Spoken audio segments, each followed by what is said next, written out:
જય હિન્દ મિત્રો। આજના વિડીયોમાં આપણે પ્રજાસત્તાક દિવસ 2026 વિશે ખૂબ જ અગત્યના MCQ જોઈશું। એ પણ ફોટા સાથે જોઈશું જેથી સરળતાથી તમને યાદ રહી શકે। આવનાર બધી પરીક્ષાઓ માટે આ મોસ્ટ આઈએમપી રહેશે।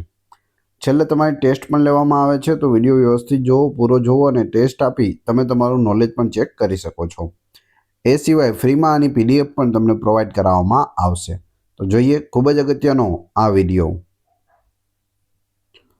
26 જાન્યુઆરી 2026ના રોજ પ્રજાસત્તાક દિવસની કઈ વર્ષગાંઠ ઉજવવામાં આવી હતી? એટલે આ કેટલામો પ્રજાસત્તાક દિવસ છે? તો અહીં જવાબ આવશે 77મી વર્ષગાંઠ છે તે ઉજવવામાં આવી છે। પ્રજાસત્તાક દિવસ 26 જાન્યુઆરી ઉજવવાનું કારણ શું છે? શા માટે પ્રજાસત્તાક દિવસ ઉજવવામાં આવે છે? તમને જવાબ આવડતો હોય તો સાથે સાથે તમે કમેન્ટ બોક્સમાં જવાબ પણ આપી શકો છો। અહીં જવાબ આવશે ઓપ્શન સી। આ દિવસે બંધારણ છે તે અમલમાં આવ્યું હતું। આપણું ભારતનું બંધારણ છે તે અમલમાં આવ્યું હતું। પ્રજાસત્તાક દિવસ 2026ની ઉજવણીમાં મુખ્ય મહેમાન કોણ છે? મુખ્ય મહેમાન જવાબ આવશે એન્ટોનિયો કોસ્ટા અને ઉર્સુલા વોન ડેર લેયન। આ બે છે તે મુખ્ય મહેમાન હતા। દર વર્ષે અલગ અલગ મુખ્ય મહેમાનોને બોલાવવામાં આવે છે। એના વિશે જોઈએ તો યુરોપિયન કાઉન્સિલના પ્રમુખ શ્રી એન્ટોનિયો કોસ્ટા અને યુરોપિયન કમિશનના પ્રમુખ ઉર્સુલા વોન ડેર લેયન 2026ના પ્રજાસત્તાક દિવસની પરેડમાં મુખ્ય મહેમાન હતા। તો અહીં બંનેના ફોટો પણ આપેલા છે, તમે નીચે જોઈ શકો। 2026ના પ્રજાસત્તાક દિવસની થીમ શું છે? તો થીમ છે તે વંદે માતરમ રાખવામાં આવી છે। વંદે માતરમના 150 વર્ષ પૂર્ણ થયા છે અને તેના લીધે આની થીમ વંદે માતરમ રાખવામાં આવેલી છે। પ્રજાસત્તાક દિવસની પરેડમાં ભાગ લેનાર સૌથી ઉચ્ચ કક્ષાના લશ્કરી અધિકારી કોણ છે? તો સૌથી ઉચ્ચ કક્ષાના લશ્કરી અધિકારી CDS હોય છે, તો એ છે chief of defence staff. Option D સાચો જવાબ છે। તેના વિશે જોઈએ તો ભારતીય સેનાના નિવૃત્ત લેફ્ટનન્ટ જનરલ અનિલ ચૌહાણ દેશના બીજા CDS છે। હમણાં આપણે ફોટો જોયો તે કોણ હતા? અનિલ ચૌહાણ। એ વર્તમાનમાં CDS છે। દેશના પ્રથમ CDS જનરલ બિપિન રાવતના હેલિકોપ્ટર દુર્ઘટનામાં મૃત્યુ પછી અનિલ ચૌહાણને 28 સપ્ટેમ્બર 2022ના રોજ CDS તરીકે નિયુક્ત કરવામાં આવ્યા હતા। તો 2022થી લઈ અત્યાર સુધી કોણ છે? અનિલ ચૌહાણ। અને બીજા CDS છે, પ્રથમ CDS કોણ છે? તો બિપિન રાવત। 21 તોપોની સલામીનું મહત્વ શું છે? 21 તોપોની સલામીનું મહત્વ જવાબ આવશે રાષ્ટ્રના વડાનું સન્માન કરવું અને એ એક લશ્કરી પરંપરા છે। 21 તોપોની સલામી આપવામાં આવે રાષ્ટ્રના વડાનું સન્માન કરવા માટે। બીટિંગ રિટ્રીટ સમારોહનું મહત્વ શું છે? બીટિંગ રિટ્રીટ સમારોહ જવાબ આવશે તે ભારતીય સૈનિકોના બલિદાનનું સન્માન કરે છે। બંધારણના અમલીકરણ પહેલા ભારત કયા કાયદા હેઠળ શાસન કરતું હતું? તો બંધારણ જ્યારથી અમલમાં આવ્યું તે પહેલાની વાત છે, તો જવાબ આવશે ભારત સરકાર અધિનિયમ 1935। Option A. કેન્દ્ર સરકારે હવે 24 જાન્યુઆરીને બદલે કયા દિવસથી પ્રજાસત્તાક દિવસની ઉજવણી શરૂ કરવાનો નિર્ણય લીધો છે? પહેલા 24 તારીખથી શરૂ થતું હતું। 24, 25 અને 26 3 દિવસ હતા, પરંતુ હવે 23 જાન્યુઆરીથી આની ઉજવણી છે તેની શરૂઆત થઈ જાય છે। શા માટે એ પણ આપણે જોઈએ। ભારતના પ્રજાસત્તાક દિવસની ઉજવણી 23 જાન્યુઆરી જે પરાક્રમ દિવસ છે અથવા નેતાજી સુભાષચંદ્ર બોઝની જન્મ જયંતિ છે ત્યાંથી શરૂ થાય છે। 2022 પહેલા ભારતીય પ્રજાસત્તાક દિવસની ઉજવણી 24 જાન્યુઆરીથી શરૂ થતી હતી।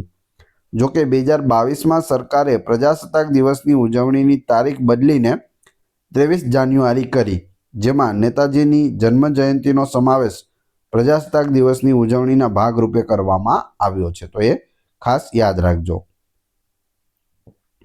પ્રજાસત્તાક દિવસ પરેડ 2026 ક્યાં યોજાઈ હતી? પ્રજાસત્તાક માટેની પરેડ છે તેનું આયોજન ક્યાં કરવામાં આવ્યું? જવાબ આવશે કર્તવ્ય પથ. કર્તવ્ય પથનું જૂનું નામ રાજપથ હતું. પર પ્રથમ પરેડ છે તે 1955માં યોજાઈ હતી. રાજપથ જૂનું નામ હતું, ત્યાં 1955થી આ પરેડનું આયોજન થાય છે. અત્યારે નવું નામ શું છે? કર્તવ્ય પથ છે. ભારત પ્રજાસત્તાક ક્યારે સ્થાપિત થયું? એટલે કે ભારત પ્રજાસત્તાક રાષ્ટ્ર ક્યારે બન્યું?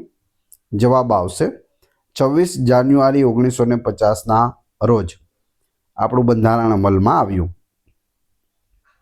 બંધારણ સભા દ્વારા બંધારણ ક્યારે અપનાવવામાં આવ્યું હતું? બંધારણ અપનાવવામાં ક્યારે આવ્યું? તો જવાબ આવશે 26 નવેમ્બર 1949ના રોજ અપનાવવામાં આવ્યું હતું. તમે અહીં ફોટોમાં પણ જોઈ શકો. ભારતનું બંધારણ બનાવવામાં કેટલો સમય લાગ્યો? સમય છે 2 વર્ષ 11 મહિના અને 18 દિવસ લાગ્યા હતા. ઓપ્શન ડી સાચો જવાબ છે. ઘણી વખત પૂછાયેલું છે, ખાસ યાદ રાખજો. પ્રજાસત્તાક દિવસ 26 જાન્યુઆરી પર ભારતીય ધ્વજ કોણ ફરકાવે છે? તો અહીં જવાબ આવશે રાષ્ટ્રપતિ ફરકાવે છે. પ્રજાસત્તાક દિવસ હોય 26મી જાન્યુઆરી હોય ત્યારે રાષ્ટ્રપતિ દ્વારા ધ્વજારોહણ કરવામાં આવે છે. જ્યારે સ્વતંત્રતા દિવસ હોય 15મી ઓગસ્ટ ત્યારે વડાપ્રધાન દ્વારા છે તે ધ્વજારોહણ કરવામાં આવે છે અને સંબોધન પણ 15 ઓગસ્ટના રોજ વડાપ્રધાન દ્વારા કરવામાં આવે છે, જ્યારે 26મી જાન્યુઆરીના રોજ રાષ્ટ્રપતિ દ્વારા કરવામાં આવે છે. તો એ બંને યાદ રાખવું. આ જ પ્રશ્ન જો તમને રાજ્ય લેવલે પૂછે કે ગુજરાતમાં 26 જાન્યુઆરીના રોજ કોણ ધ્વજ ફરકાવે છે? જવાબ આવશે રાજ્યપાલ. કોણ છે? આચાર્ય દેવવ્રત. 15મી ઓગસ્ટના રોજ સ્વતંત્રતા દિવસે કોણ ધ્વજ ફરકાવે છે? તો મુખ્યમંત્રી. કોણ છે? ભૂપેન્દ્રભાઈ પટેલ. તો એ રીતે પણ તમારે ખાસ યાદ રાખતું જવું. ભારતીય બંધારણમાં પ્રજાસત્તાક પ્રણાલી કયા દેશ પાસેથી લેવામાં આવી હતી? આ પ્રશ્નનો જવાબ જોઈએ તે પહેલાં વિડીયો પસંદ આવી રહી હોય તો લાઇક અવશ્ય કરી દેજો અને ચેનલ ઉપર નવા હોય તો ચેનલને સબસ્ક્રાઇબ કરી બેલ આઇકોન પ્રેસ કરવાનું ના ભૂલો, જેથી રોજે રોજ આપને નવા વિડીયો મળતા રહે. જવાબ આવશે ફ્રાન્સ. ફ્રાન્સ પાસેથી આપણે પ્રજાસત્તાક પ્રણાલી અપનાવેલી છે. પ્રથમ પ્રજાસત્તાક દિવસ ક્યારે ઉજવવામાં આવ્યો હતો? પ્રથમ પ્રજાસત્તાક દિવસ જવાબ આવશે 26 જાન્યુઆરી 1950ના રોજ ઉજવવામાં આવ્યો હતો. પ્રથમ પ્રજાસત્તાક દિવસના મુખ્ય મહેમાન કોણ હતા? તો ત્યારે મુખ્ય મહેમાન હતા ઇન્ડોનેશિયાના રાષ્ટ્રપતિ સુકર્ણો. તમે અહીં ફોટોમાં પણ જોઈ શકો. આપણા પ્રથમ વડાપ્રધાન જવાહરલાલ નહેરુ સાથે અહીં તમે જોઈ શકો ઇન્ડોનેશિયાના રાષ્ટ્રપતિ સુકર્ણો પણ હાજર રહ્યા હતા. 1950માં ઇન્ડોનેશિયાના રાષ્ટ્રપતિ સુકર્ણો પ્રથમ પ્રજાસત્તાક દિવસની પરેડમાં મુખ્ય મહેમાન બન્યા હતા. પ્રથમ પ્રજાસત્તાક દિવસની ઉજવણી ક્યાં યોજાઈ હતી? તો આનું આયોજન છે તે ઇરવિન સ્ટેડિયમમાં કરવામાં આવ્યું હતું. ઓપ્શન ડી અહીં સાચો જવાબ છે, ઇરવિન સ્ટેડિયમ. રાજધાની દિલ્હીના ઇરવિન સ્ટેડિયમ ખાતે પ્રથમ પ્રજાસત્તાક દિવસની પરેડ યોજાઈ હતી.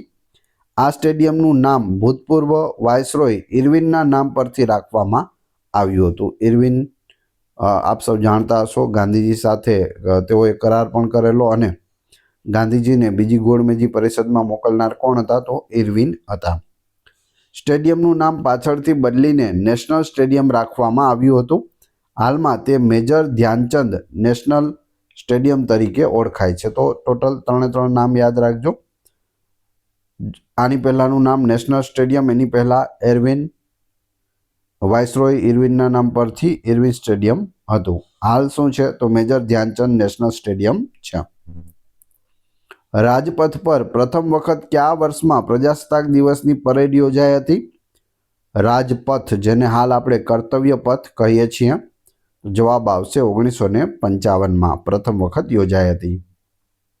પ્રજાસત્તાક દિવસની પરેડ દરમિયાન રાષ્ટ્રગીત કેટલી વાર વગાડવામાં આવે છે?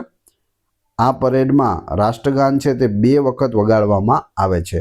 એક શરૂઆત થાય છે ત્યારે અને પછી જ્યારે ધ્વજારોહણ કરવામાં આવે છે ત્યારે. પ્રજાસત્તાક દિવસ પર ભારતના રાષ્ટ્રપતિ દ્વારા આપવામાં આવેલ ભાષણ કોણ લખે છે? કોણ ભાષણ આપે? રાષ્ટ્રપતિ. લખે છે કોણ? તો જવાબ આવશે રાષ્ટ્રપતિના સલાહકાર, ઓપ્શન સી. ભારતમાં દર વર્ષે રાષ્ટ્રીય ધ્વજ દિવસ ક્યારે ઉજવવામાં આવે છે? રાષ્ટ્રીય ધ્વજ દિવસ national flag of India adopted by the constituent assembly દ્વારા અપનાવવામાં આવ્યું હતું 22 જુલાઈ 1947ના રોજ. જવાબ આવશે 22 જુલાઈ. ભારતીય બંધારણના પિતા તરીકે કોને ઓળખવામાં આવે છે? ભારતીય બંધારણના પિતા doctor BR Ambedkar. Doctor Baba Saheb આંબેડકરને બંધારણના પિતા કહે છે. અશોક ચક્રમાં કેટલા આરા હોય છે?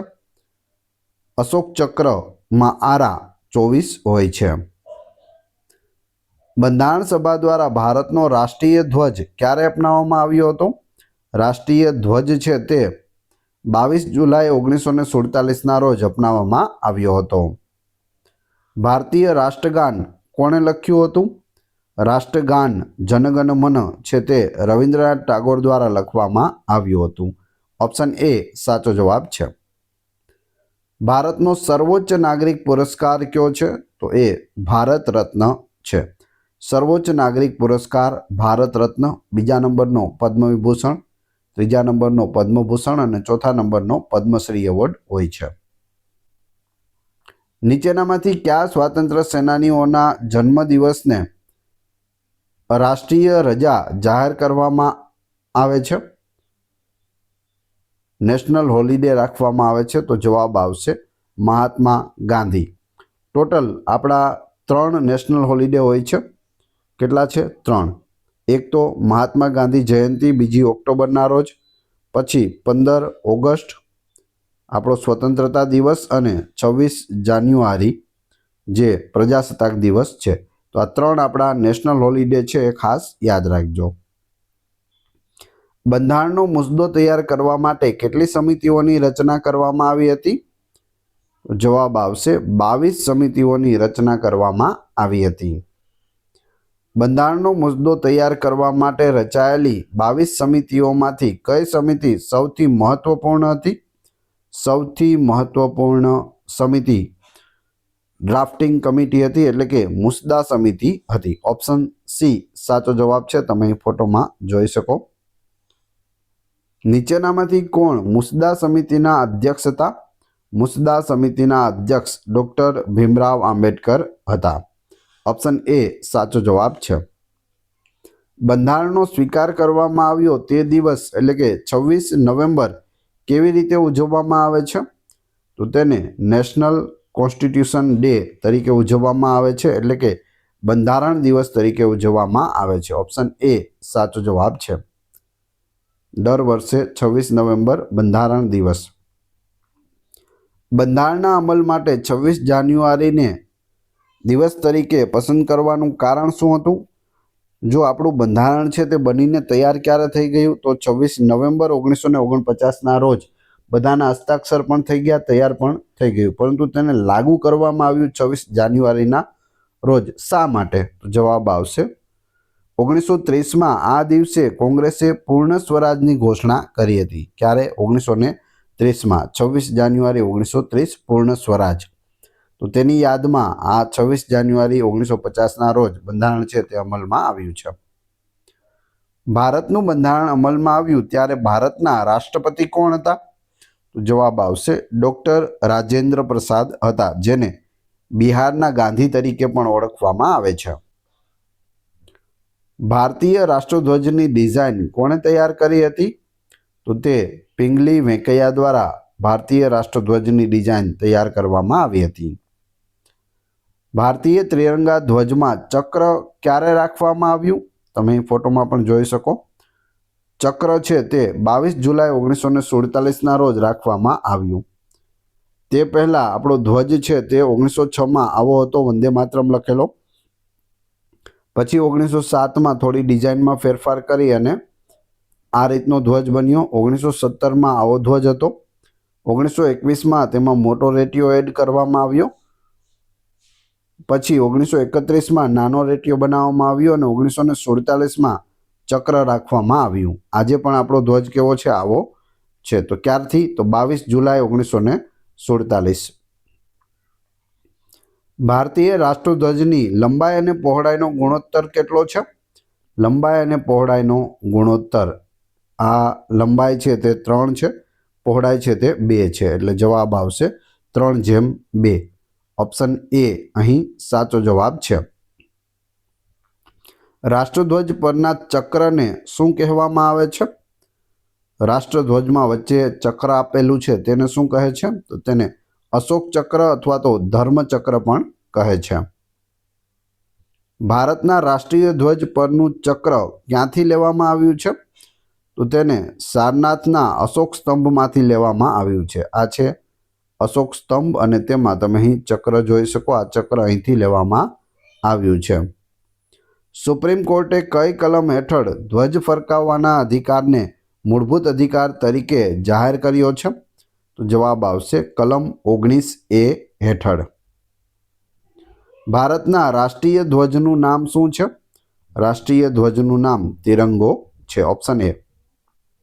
ધ્વજ ફક્ત આપણી સ્વતંત્રતાનું જ નહીં પરંતુ તમામ લોકોની સ્વતંત્રતાનું પ્રતીક છે.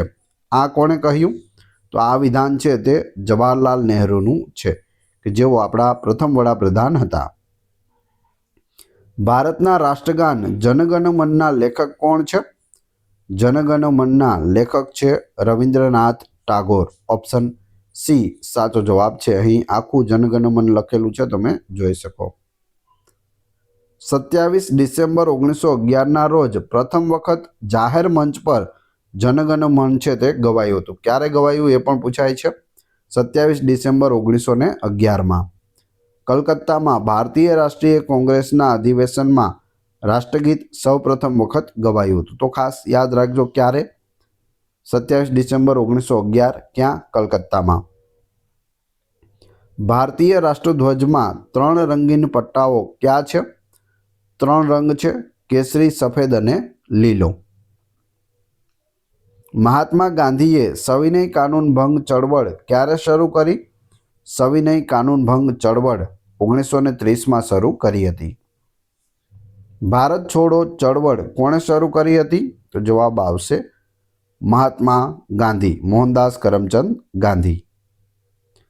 ભારતના રાષ્ટ્રીય ગીત વંદે માતરમના લેખક કોણ છે? વંદે માતરમના લેખક બંકિમચંદ્ર ચટ્ટોપાધ્યાય અથવા તો બંકિમચંદ્ર ચેટર્જી છે. તમે અહીં ફોટોમાં પણ જોઈ શકો. ભારતનું રાષ્ટ્રીય ગીત વંદે માતરમ 1882માં પ્રકાશિત આનંદ મઠમાંથી લેવામાં આવ્યું હતું. આ ગીત સૌપ્રથમ 1896માં કોંગ્રેસના કલકત્તા અધિવેશનમાં ગાવામાં આવ્યું હતું.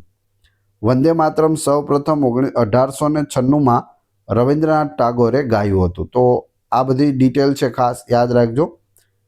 કોણે ગાયું હતું? તો રવિન્દ્રનાથ ટાગોરે ગાયું હતું. ક્યારે? 1896માં. ક્યાં? તો કલકત્તા અધિવેશનમાં.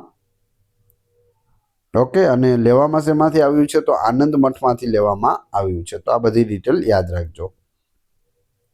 તુમ મુझे खून दो मैं तुम्हें आज़ादी दूंगा સૂત્ર કોણે આપ્યું હતું?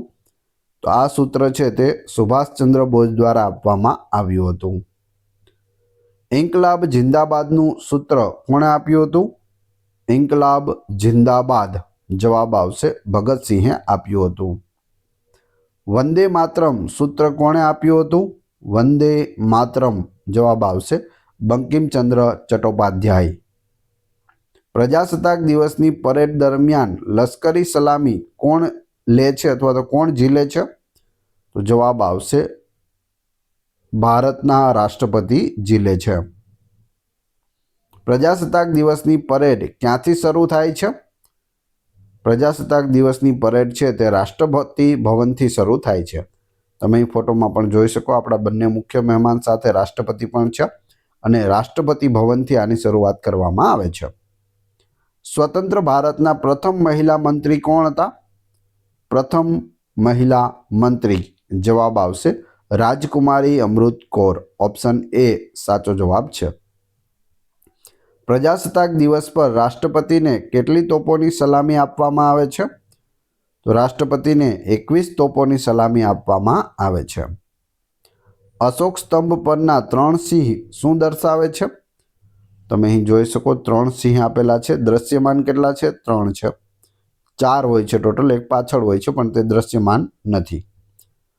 તો આ છે તે શક્તિ, હિંમત અને આત્મવિશ્વાસ દર્શાવે છે. Option D. ભારતનું રાષ્ટ્રીય પ્રતીક શું છે? તો રાષ્ટ્રીય પ્રતીક તમે અહીં જોઈ શકો અશોક સ્તંભ સિંહની પ્રતિકૃતિ છે, ફોટોમાં આપેલી છે એ પ્રમાણે. નીચે સત્યમેવ જયતે લખેલું છે તે મુંડકોપનિષદમાંથી લીધેલું છે, તો એ પણ યાદ રાખજો. દિલ્હીમાં રાજપથની બાજુમાં કઈ નદી વહે છે? તો દિલ્હી છે તે યમુના નદીના કિનારે આવેલું છે. ઓપ્શન બી સાચો જવાબ છે. ભારતનું રાષ્ટ્રીય વૃક્ષ કયું છે? ભારતનું રાષ્ટ્રીય વૃક્ષ વડનું ઝાડ છે, એટલે કે વડ છે, અથવા વટવૃક્ષ પણ તેને કહે છે. જય હિન્દ શબ્દનો અર્થ શું છે? જય હિન્દ એટલે શું? જવાબ આવશે ભારતનો વિજય. Option B. ભારતની રાજધાની કઈ છે? તો એ દિલ્હી છે. પ્રથમ રાજધાની કઈ હતી? કોલકાતા હતી. પછી 1911માં તેને દિલ્હી ટ્રાન્સફર કરવામાં આવી. ભારતમાં પ્રથમ પ્રજાસત્તાક દિવસ ક્યારે ઉજવવામાં આવ્યો હતો? પ્રથમ પ્રજાસત્તાક દિવસ 1950માં. ભારતના પ્રથમ રાષ્ટ્રપતિ કોણ હતા? તો તે હતા ડૉક્ટર રાજેન્દ્ર પ્રસાદ. કયા દેશનું સૌથી લાંબુ લખાયેલું બંધારણ છે? લેખિત બંધારણ વિશ્વમાં સૌથી લાંબુ એ ભારત દેશનું છે. ભારતના પ્રથમ મહિલા રાષ્ટ્રપતિ કોણ હતા? પ્રથમ મહિલા રાષ્ટ્રપતિ પ્રતિભા દેવીસિંહ પાટીલ. ઓપ્શન ડી સાચો જવાબ છે. ભારતીય ધ્વજમાં સફેદ રંગ શું દર્શાવે છે? તો સફેદ રંગ છે તે શાંતિ અને સત્યનું પ્રતીક છે. શાંતિ અને સત્યનું પ્રતીક.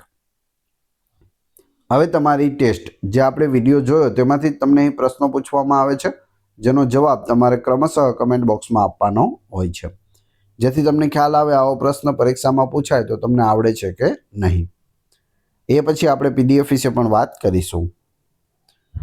પ્રશ્ન 1 છે, 26 જાન્યુઆરી 2026ના રોજ પ્રજાસત્તાક દિવસની કઈ વર્ષગાંઠ ઉજવવામાં આવી હતી? અને પ્રશ્ન નંબર 2, પ્રજાસત્તાક દિવસ 26 જાન્યુઆરી ઉજવવાનું કારણ શું છે? બંનેના જવાબ ક્રમશઃ કમેન્ટ બોક્સમાં આપી દેજો. આ વિડીયોની ફ્રી પીડીએફ આપને ટેલિગ્રામ અને વોટ્સઅપ ગ્રુપમાં મળી જશે. બંનેની લિંક ડિસ્ક્રિપ્શનમાં આપેલી છે. આશા રાખું છું આપને વિડીયો પસંદ આવ્યો હશે. મળીએ છીએ નવા વિડીયોમાં. જય હિન્દ, જય ભારત.